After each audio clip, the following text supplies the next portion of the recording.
বিভিন্ন ক্ষেত্রে গুরুত্বপূর্ণ অবদানের স্বীকৃতিস্বরূপ 18 জন বিশিষ্ট ব্যক্তি ও জাতীয় নারী ফুটবল দলকে 21 পদক প্রদান করা হচ্ছে আজ। রাজধানীর ওসমানী স্মৃতি মিলনায়তনে বিশেষ অনুষ্ঠানে এই পদক তুলে দেবেন প্রধান উপদেষ্টা ডক্টর মোহাম্মদ ইউনূস।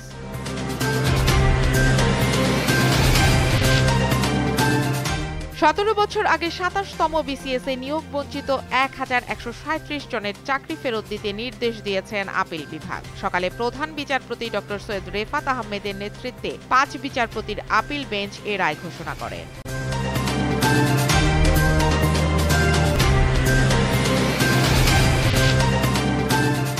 রাজধানীর মোহাম্মদপুরে যৌথ বাহিনীর সঙ্গে বন্দুকযুদ্ধে 2 জন নিহত হয়েছেন। যৌথ বাহিনীর এই অভিযানে আরও 5 জনকে আটক করা হয়েছে। দিবাগত রাত 1টার দিকে মোহাম্মদপুরের বসিলা 40 ফিট এলাকায় এ ঘটনা ঘটে।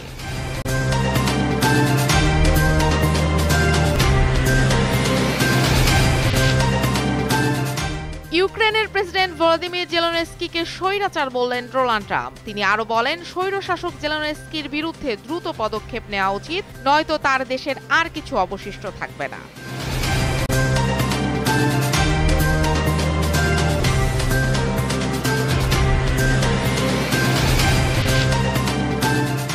চ্যাম্পিয়ন্স ট্রফিতে নিজেদের প্রথম ম্যাচে ভারতের বিপক্ষে মাঠে নামবে বাংলাদেশ দল। দুবাই আন্তর্জাতিক ক্রিকেট স্টেডিয়ামে ম্যাচটি শুরু হবে বাংলাদেশ সময়ে দুপুর 3টায়।